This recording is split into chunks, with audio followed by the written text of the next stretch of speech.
அனைவருக்கும் இனிய காலை வணக்கம். ஸோ இன்றைக்கி நம்ம HCF அண்ட் LCMல என்ன பார்க்க போகிறோம்னா இம்பார்ட்டன்ட் சம்ஸ். ஒரு 10 சம்ஸ் வந்து LCMல இருக்குது, ஒரு 5-6 சம் வந்து என்னென்னா HCFல இருக்குது. ஸோ இந்த கணக்கில் மட்டும் நீங்கள் பார்த்துட்டீங்கன்னா HCF LCMல நீங்கள் வந்து கண்டிப்பாக ஒரு கொஷின் கூட தப்பு பண்ண மாட்டீங்க, சரிங்களா? ஸோ இதுக்கப்புறம் இன்னொரு கான்செப்ட் வீடியோ இருக்குது. அது வந்து என்ன அப்படின்னு கேட்டிங்கன்னா இந்த XYன்னு வரும் பார்த்தீங்களா? ஸோ அந்த மாதிரி கான்செப்ட்லேருந்து எப்படி HCF LCM எடுக்கலாம் அப்படிங்கிறத அடுத்த வீடியோ சொல்லுவேன். இந்த வீடியோவில் இம்பார்ட்டன்ட் கான்செப்ட் மட்டும் பார்த்துக்கலாம். அதுக்கு முன்னாடி நம்ம சேனலுக்கு புதுசாக இருந்தீங்கன்னா சப்ஸ்கிரைப் பண்ணிக்கோங்க, பக்கத்தில் உள்ள பெல் ஐக்கனையும் கிளிக் பண்ணிக்கோங்க. வாங்க வீடியோக்கு போகலாம். ஸோ ஃபர்ஸ்ட் கணக்கு என்ன அப்படின்னு கேட்டிங்கன்னா, ஸோ சம் ஆஃப் 2 நம்பர்ஸ், ரெண்டு நம்பருடைய கூடுதல். ரெண்டு நம்பர் வந்து நான் என்ன செஞ்சுக்கிட்டேன் அப்படின்னா X Y அப்படின்னு எடுத்துக்கிட்டேன். இதனுடைய கூடுதல் என்ன கொடுத்துருக்காங்கன்னா 528 அப்படின்னு கொடுத்துருக்காங்க. ஸோ ஹவு மெனி பேர்ஸ், ரைட்டா? எவ்வளோ பேர்ஸ் வந்து என்னென்னா இப்படி இருக்கும் அப்படிங்கிறாங்க. அதனுடைய HCF என்னவா 33. அதாவது HCF வந்து 33 இருக்கு. ரெண்டு நம்பருடைய கூடுதல் கொடுத்துருக்காங்க. ஸோ இந்த மாதிரி இருக்கக்கூடிய பேர்ஸ் எத்தனை அப்படின்னு கேட்பாங்க. ஸோ இந்த கணக்கை நம்ம எப்படி சால்வ் பண்ணணும் அப்படின்னா, ஸோ HCF அப்படிங்கிறது நமக்கு தெரியும், ரெண்டு நம்பருக்குமே காமனாக இருக்கக்கூடியதான் HCF அப்படின்னு தெரியும். அப்போ என்ன செய்ய போகிறோம், இந்த எக்ஸ் ஒய்ன்னு இருக்கு பார்த்தீங்களா, இந்த இடத்துல நம்ம என்ன செய்ய போகிறோம் அப்படின்னா இந்த 33 உள்ள ஆட் பண்ண போகிறோம். So 33x + 33y is equal to 528. இந்த 33 ரெண்டு இதுலையும் காமனாக இருக்கனால நான் என்ன பண்ணிடுறேன், வழியாக எடுத்துக்கிடுறேன். ஸோ அப்போ x + y இங்கே 33 போட்டு இங்கே 528 அப்படின்னு போட்டுக்கிடுறேன். ஸோ இந்த 33 கீழே கொண்டாந்து டிவைட் பண்ணுறேன். டிவைட் பண்ணும்போது எனக்கு என்ன கிடைக்கும் அப்படின்னா 16. ஸோ 16 அப்படின்னு ஒரு வேல்யூ வந்து கிடைக்கும், சரியா? ஸோ இப்போ x + y is equal to 16 அப்படின்னு கொடுத்துருக்காங்க. ஸோ இதனுடைய எத்தனை பேர்ஸ் வந்து இப்படி இருக்கலாம் அப்படின்னு ஒரு இது பார்க்க போகிறோம். இதில் தான் நம்ம சொன்னோம் பார்த்தீங்களா, அந்த கோப்ரைம்ஸ் அப்படின்னு சொல்லி, அதாவது உள்ள இருக்கக்கூடிய இந்த ரெண்டு நம்பருமே ஒன்று டிவைட் பண்ணக்கூடாது. அப்படி இருந்தால் தான் அது வந்து என்னது, ஸோ ஒரு இந்த பேர்ஸை வந்து அதை வந்து உருவாக்கும் அப்படின்னு சொல்கிறேன். ஸோ அப்போ பாருங்க 1 15, இதுவும் டிவைட் ஆகுமா, டிவைட் ஆகாது, அப்போ ஒன்றும் பிரச்சனை இல்லை. ஸோ அடுத்து 3 13, இப்போ இது டிவைட் ஆகாது. அடுத்து பாருங்க 4 12 போடலாம், ஆனால் 12 4 டிவைட் பண்ணும், சரியா? அதனால ஸோ ஏன் அப்படி சொல்கிறேன் அப்படின்னா, இப்படி நம்ம இப்போ 4 12 நான் போட்டேன்னு வச்சுக்கோங்களேன். ஸோ இந்த 33 வச்சு பெருக்கும் பொழுது என்ன ஆகும் அப்படின்னா ஆட்டோமேட்டிக்காக இந்த HCF அப்படிங்கிறது வராது. ஏன்னா 4 1:3 ரேஷியோ வந்துருமா, அப்படிங்கிறது நமக்கு என்ன ஆகுது, அந்த HCF ரேஷியோ வந்து வராது. அதனால என்ன செய்ய மாட்டாங்க, இந்த மாதிரி இருக்கக்கூடியதை கொடுக்க மாட்டாங்க. ஒன்லி கோப்ரைம்ஸ் நம்பர்ஸ் மட்டும்தான் என்ன செய்வாங்க, எடுத்துக்கிடுவாங்க. அப்படிங்கிறத நான் வச்சுக்கோங்க, சரியா? சரி, காம்போசிட் நம்பர்னு சொல்லுவாங்க. ஸோ இப்போ 3 முடிஞ்சது. அதுக்கப்புறம் 16 வரக்கூடியது என்ன அப்படின்னா 5 11 கொடுப்பாங்க. அதுக்கப்புறம் 6 10 வராது, 7 9 வரும், சரியா? அப்போ மொத்தம் எத்தனை பேர்ஸ் அப்படின்னு எடுத்துட்டீங்கன்னா 4 பேர்ஸ் அப்படின்னு அமைச்சுக்கணும். ஸோ இந்த 7 9க்கு அப்புறம் 9 7 அப்படின்னு கொடுக்கக்கூடாது, சரியா? ரிப்பீட்டட் டெசிமலும் வரக்கூடாது. இந்த மாதிரி தான் இது வந்து கொடுக்கணும். ஸோ ஆன்சர் இஸ் 4 பேர்ஸ் அப்படின்னு அமைச்சுக்கலாம். ஸோ நெக்ஸ்ட் கணக்கு வரலாம்.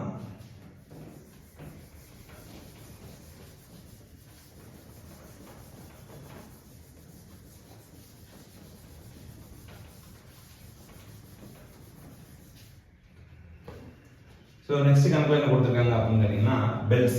ஸோ நேற்று வந்து என்ன பார்த்தோம் அப்படின்னா ஒரு டிராஃபிக் லைட் அப்படிங்கிற கான்செப்ட் பார்த்தோம். இப்போ அதே கான்செப்ட்ஸில் என்ன பார்க்க போகிறோம்னா பெல்ஸ் அப்படிங்கிறது பார்க்க போகிறோம். ஸோ ஏன்னு ஒரு பெல் இருக்குது, அந்த பெல்லு 10 செகண்டில் அடிக்குது. பிங்கிற பெல்லு ஸோ 20 செகண்ட்ஸில் அடிக்குது. சிங்கிற பெல்லு 30 செகண்ட்ஸில் அடிக்குது அப்படிங்கிறாங்க. ஸோ பெட்வீன் 6 to 7, அதாவது 6 to 7க்குள்ள எத்தனை தடவை வந்து இது வந்து அடிச்சிருக்கும் இந்த பெல்லு, ஒன்று போல அப்படிங்கிறதான் கணக்கு. ஸோ ஒன்று போல அப்படிங்கிற ஒரு வேர்டு வந்துட்டு அப்படின்னாலே என்ன அப்படின்னாலே எல்சிஎம் தான் எடுத்துக்கணும். ஸோ ஒன்று போலங்கிறதான் கீவேர்டு உங்களுக்கு. அப்போது ஒன்று போலன்னு இந்த கொஸ்டின் வந்து கேட்டிருக்காங்க. ஸோ அப்போ இதுக்கு எல்சிஎம் எடுக்க போகிறேன். ஸோ எல்சிஎம் அப்படிங்கிறது இதுக்கு 60, சரியா? 60 second is equal to 1 minute அப்படின்னு நமக்கு தெரியும். ஸோ அப்போ 6 to 7க்கு நடுவில் 60 மினிட்ஸ் இருக்குது. ஸோ அப்போ 60 டைம்ஸ் வந்து என்ன அப்படின்னா இது வந்து டால் ஆகிருக்கும். ஸோ 60 டைம்ஸுங்கிற இது ஒரு கொஸ்டின் கேட்கலாம், வித் இன்க்ளூடிங் த 6 மணிக்கு ஒன்று அடிச்சிருக்கும் பார்த்தீங்களா, அதையும் எடுத்துக்கோங்க அப்படின்னு சொன்னாங்கன்னா 61 போடணும். 6 மணிக்கு அடித்ததை எடுக்காமல் சும்மா நார்மலாக கேட்டிருந்தாங்கன்னா நீங்கள் என்ன செய்ய வேண்டாம், ஸோ 60 அப்படின்னு ஆன்சரை போடலாம். ஸோ இது ஒரு கான்செப்ட். ஸோ அடுத்த கான்செப்ட் என்ன அப்படின்னா the largest number, 4 digit number, smallest 4 digit number கேட்பாங்க. சரியா? ஸோ HCFக்கு இதுக்கும் சம்மந்தம் இல்லாத மாதிரி தெரியும், பட் இருந்தாலும் இது ஒரு முக்கியமானது அப்படிங்கிறனால நான் அதை நடத்திடுறேன். சரி வாங்க, லார்ஜஸ்ட் 4 டிஜிட் நம்பர் அப்படிங்கும் பொழுது என்ன? So what is the largest அப்படின்னு வந்துட்டாலே 9 வந்துடணும். சரியா? லார்ஜஸ்ட் 1 டிஜிட் நம்பர்னா 9, லார்ஜஸ்ட் 2 டிஜிட் நம்பர்னா 99, 3 டிஜிட்னா 99, 4 டிஜிட்னா இது. ஸோ இதே ஸ்மாலஸ்ட்டுங்கிற 1000, ஸோ 10,000 அப்படி போட்டுக்கலாம். சரியா? இது ஸ்மாலஸ்ட் நம்பர் அப்படின்னு தெரிஞ்சுக்கணும். ஸோ இந்த largest 4 digit number exactly divisible by 21. சரியா? ஸோ லார்ஜஸ்ட் எந்த லார்ஜஸ்ட் 4 டிஜிட் நம்பர் வந்து எக்ஸாக்ட்லி டிவிசிபிள் பை 21 அப்படின்னு கொஸ்டின் கேட்பாங்க. ஸோ இந்த கொஸ்டின் நம்ம எப்படி சால்வ் பண்ணணும் அப்படின்னா, இது அப்படியே வகுத்துற வேண்டியதான். ஸோ 999 வந்து நம்ம என்ன செய்ய போகிறோம், சாரி 4 9 வந்து 21 வகுக்க போகிறோம். ஸோ 4 வகுக்கலாமா, 84 வருமா, 15 மீதி 9 இருக்கு. ஸோ 9 போட முடியும், 7 போடலாமா, 7 போடலாம். ஸோ 7 போட்டோம்னா 14 வந்துருச்சு. 2 1 129. ஸோ 6 போடலாமா, 6 போட முடியாது, 6 போடலாம். ஸோ 6 போட்டிங்கன்னா உங்களுக்கு என்ன வந்துடும், ஸோ 126. ஸோ ரிமைனிங் வந்து 3 இருக்கு. ஸோ இப்போ இந்த மாதிரி கொடுக்கக்கூடிய ரிமைனிங் வந்து என்ன செய்யணும்னா இந்த இதுல இருந்து கழிச்சிடணும், அவ்வளோதான். ஸோ அப்போ 999 அந்த 4 9ல இருந்து 3 கழிச்சிங்க அப்படின்னா 996 இஸ் மை ஆன்சர். ஸோ கால்குலேட்டர்லாம் அடிச்சு பாருங்க, இது கண்டிப்பாக ஆன்சராக வரும். சரியா? நெக்ஸ்ட் வந்து இதே கொஸ்டின் வந்து எப்படி கேட்பாங்க அப்படின்னா, ஸ்மாலஸ்ட் 4 டிஜிட் நம்பர் அப்படின்னு கேட்பாங்க. ஸோ இதே கான்செப்ட் தான் நம்ம என்ன செய்ய போகிறோம். ஸோ 1000 அப்படின்னு எடுத்துக்கோங்க. அந்த 1000-ஐ எந்த நம்பர் வகுக்குதுன்னா 17 வந்து வகுக்க போகுது. ஸோ 17 வகுக்க போகுது அப்படிங்கும் பொழுது எந்த ஸ்மாலஸ்ட் நம்பர் வந்து எக்ஸாக்ட்லி டிவிசிபிள் பை 17 அப்படின்னு கேட்பாங்க. அப்படி கேட்கும்போது என்ன செய்யணும், இதே மாதிரி தான் வகுக்க போகிறோம். ஸோ 7 போட முடியாது, 6 போடலாமா, 6 25 6 42 வந்துடும், வர முடியாது. ஸோ அப்போ 5 தான் போட முடியும். 5 போட்டோம்னா 85 வந்துடும். ஸோ 15 150.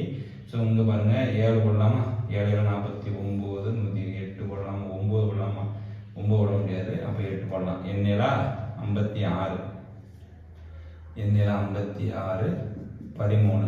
ஸோ 136 வந்துருச்சு. எண்ணெயிலா 56 136 136 நமக்கு என்ன வந்துடுது, ஒரு 4 இங்கே ஒரு 1. சரியா? 14 வந்துருச்சு. ஸோ இப்போ ரிமைண்டர் வந்து இங்கே என்ன கிடச்சிருக்குன்னா 14 கிடச்சிருக்கு. ஸோ டேரெக்டாக நம்ம இங்கே என்ன செஞ்சோம், இதுலேருந்து இதை கழிச்சோம். உடனே நீங்கள் என்ன செய்யக்கூடாது, இதுலேருந்து இதை வந்து என்ன செஞ்சிடக்கூடாது, கூட்டிடக்கூடாது. கூட்டி ஆன்சர் முக்கிய ஆப்ஷன், கூட்டிட்டிங்கன்னா தப்பாயிடும். ஸோ இப்போ இதுக்கு எப்படி செய்யணும் அப்படின்னா, இங்கே என்ன கிடைக்குதோ, சரியா? ஸோ இப்போ இங்கே 17 இருக்குது. இந்த 17 இந்த இடத்துல வந்ததுன்னா தான் இது கம்ப்ளீட்டாக டிவிசிபிள் ஆகும் அப்படிங்கிறது உங்களுக்கு எல்லாருக்கும் தெரியும். அப்போ இப்போ இந்த 17 மாற்றணும் அப்படின்னா எதை கூட்டணும், ஒரு 3 கூட்டணும்னா நமக்கு என்ன வந்துடும், 17 அப்படிங்கிறது வந்துடும். ஸோ அப்போ இந்த இடத்துல ஒரு 3 போட்டுக்கிட்டீங்க அப்படின்னா இந்த இடத்துல நமக்கு என்ன வந்துடும், ஸோ 153 இருக்கும். 153ங்கிற 9 போட்டிங்கன்னா எக்ஸாக்ட்லி டிவிசிபிள் ஆயிடும். ஸோ அப்போ இந்த ஃபர்ஸ்ட் நம்பர் வந்து என்னென்னா 1003. செகண்ட் நம்பர் கேட்டாங்கன்னா அந்த 17லேருந்து இந்த 1003 கூட 17 கூட்டிடுங்க, 1020. ஸோ இந்த மாதிரி சீக்வன்ஸ் போய்கிட்டே இருக்கும். ஸோ இது ஒரு கான்செப்ட். ஸோ நெக்ஸ்ட் கான்செப்ட் என்ன அப்படின்னா, ஸோ நெக்ஸ்ட் ஒரு முக்கியமான கான்செப்ட் இருக்கு. நான் இப்போ போடுற வீடியோஸ் எல்லாமே முக்கியமான வீடியோஸ் தான்.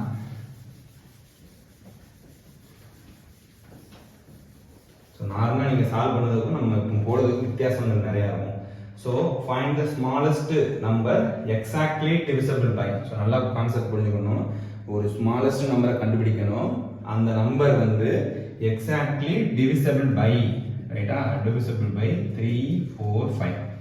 ஸோ இந்த மாதிரி கொஸ்டின் கேட்டாங்க அப்படின்னா, ஸோ அதாவது என்னன்னா எந்த ஒரு சிறிய எண் வந்து 3 4 5ஆல மீதி இன்றி வகுப்படும் அப்படின்னு ஒரு கொஸ்டின் கேட்குறாங்க. ஸோ இந்த மாதிரி கேட்கும்போது நீங்கள் இங்கிலீஷ் கணக்குக்கு போயிருங்க, போயிட்டு டிவிசிபிள் பை அப்படின்னு வந்துருச்சுனாலே எல்சிஎம். சரியா? டிவிசிபிள் பைன்னா எல்சிஎம். ஸோ அதே மாதிரி லார்ஜஸ்ட் நம்பர்னா HCF, ஸ்மாலஸ்ட் நம்பர் அப்படின்னா எல்சிஎம். ஸோ இந்த கான்செப்ட் மட்டும் பிடிச்சிட்டிங்கன்னா நீங்கள் கன்ஃபியூஸ் ஆக முடியும், ஈஸியாக அடிச்சுட்டு போயிட்டே இருக்கலாம். ஸோ இப்போ இந்த இதுக்கு எல்சிஎம் எடுங்க. இந்த மாதிரி கணக்கு கொடுக்கும்பொழுது 3 4 5 எல்சிஎம் எடுத்தீங்கன்னா 60 வந்துருமா. ஸோ நம்ம என்ன சொன்னோம், ஸ்மாலஸ்ட் எந்த நம்பர் கொடுத்துருக்காங்க, 4 டிஜிட் நம்பரும் கொடுக்கல, 2 டிஜிட் நம்பரும் கொடுக்கல அப்படிங்கிற 60 அப்படிங்கிறது எல்சிஎம். அப்போ 60 அப்படிங்கிறது ஃபர்ஸ்ட் நம்பர். 60க்கு மேல இதனுடைய மல்டிப்ளை எத்தனை போட்டோம்னாலும் அது எக்ஸாக்ட்லி டிவிசிபிள் பை இந்த 3 நம்பர்கள் வரும் அப்படிங்கிறது இருக்குங்க. ஸோ 60 டிவிசிபிள் ஆகும், 120 டிவிசிபிள் ஆகும். ஸோ இந்த மாதிரி கணக்கு ஜெனரல் பேட்டர்ன் அப்படின்னா 60x. சரியா?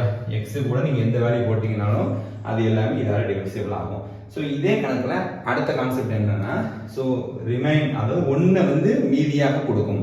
அதாவது எந்த ஒரு சிறிய எண்ணை 3, 4, 5 ஆல் வகுக்கும் பொழுது 1ஐ மீதியாக கொடுக்கும். அந்த நம்பர் என்ன அப்படின்னு கேட்பாங்க. ஸோ இதே கான்செப்ட் தான். அதே மாதிரி கொடுத்தாங்கன்னா எல்சிஎம் கண்டுபிடிக்க போறோம். எல்சிஎம் வந்து 60. 60னா என்ன?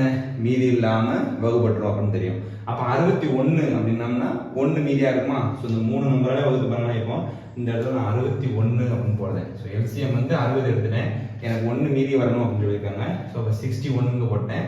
இப்போ 5 வகுத்தோம்னா 12 5 60. அப்போ மீதி 1 இருக்கா? 4 போட்டோம்னா 15 × 4 60, மீதி 1 இருக்கா? 3னா 3 × 20 60, மீதி 1 இருக்கா? ஸோ அப்போ 61 அப்படிங்கிறது ஆன்சர். இதுக்கு ஜெனரல் பேட்டர்ன் என்ன அப்படின்னா 60x + 1. இந்த x கூட நீங்க எத்தனை அப்போ 3 பண்ணுங்க 181. அதுவும் வந்து என்னதான் நமக்கு 1 இருந்து மீதி கொடுக்கும். ஸோ அடுத்த கான்செப்ட் கொஞ்சம் அப்டேட்டட் கான்செப்ட் என்ன அப்படின்னு கேட்டீங்கன்னா, ஓகே, இது மாதிரி 3 ரிமைண்டர் கொடுப்பாங்க. இப்போ மீதி வந்து 1 கொடுக்கு அப்படின்னு சொன்னாங்களா? ஸோ இப்போ அடுத்த கணக்கு பாருங்க. So divisible by 3, 4, 5 leaves remainders எத்தனை அப்படின்னு கேட்டீங்கன்னா, ஸோ லீவ்ஸ் 1, 2, 3 இந்த மாதிரி கொடுப்பாங்க. 3 ரிமைண்டர் வந்து கொடுக்கணும் அப்படின்னு கொடுப்பாங்க. உடனே கன்ஃபியூஷன் ஆகாம சிம்பிள் கணக்கு. சரியா? ஸோ டிவிசிபிள் பைனாலே என்ன சொல்லியிருக்கேன்? எல்சிஎம். அதை மட்டும் நீங்க கான்செப்ட் வச்சுக்கணும். இந்த லீவ்ஸ் இதெல்லாம் எதையுமே மைண்ட்ல வைக்கிறீங்க. ஸோ இப்போ டிவிசிபிள் பைனா 3, 4, 5 இருக்கா? இப்போ 3 - 1 2, 4 - 2 2, ஸோ 5 - 3 2. ஸோ இப்படி இருக்கும்போது நீங்க என்ன செய்யணும் அப்படின்னா, எல்லாத்துக்கும் காமனா வருது பாருங்க. இந்த மாதிரி காமனா வருது மாதிரிலாம் கணக்கு கொடுப்பாங்க. ஸோ வித்தியாசமா வர்ற மாதிரி கணக்குகள் வந்து கொடுக்க மாட்டாங்க. சரியா? வித்தியாசமா வர்ற மாதிரி வாய்ப்பே இல்லை, இப்படிதான் வரும். ஸோ இப்போ 3, 4, 5 அப்படின்னு இருக்குன்னா மீதி எல்லா ரிமைண்டருமே என்னது? அது கழிக்கும் பொழுது 2 தான் வருது. அப்போ இதுக்கு எல்சிஎம் எத்தனை? 60 அப்படின்னு தெரியும். இந்த 60ல இருந்து 2 கழிச்சுங்க 58. ஸோ இந்த 58 தான் வந்து இதுக்கு ஆன்சர். இப்போ நீங்க கழிச்சு பாருங்க. ஸோ 3 போட்டுக்கிட்டீங்க அப்படின்னு கேட்டீங்கன்னா, ஸோ 3னா 27 வருதா? ஸோ 27 வரும். 3 போதா 19 வரும். ஸோ 3ஆல இது வகுத்தோம்னா 19 + 1 வரும். ஏன்னா 19 3 27 57 + 1 வந்துருச்சா? அதே 4ஆல வகுத்தீங்கன்னா 16 வரும். சரியா? அப்போ 14 வருங்க. 14 + 2 வரும்.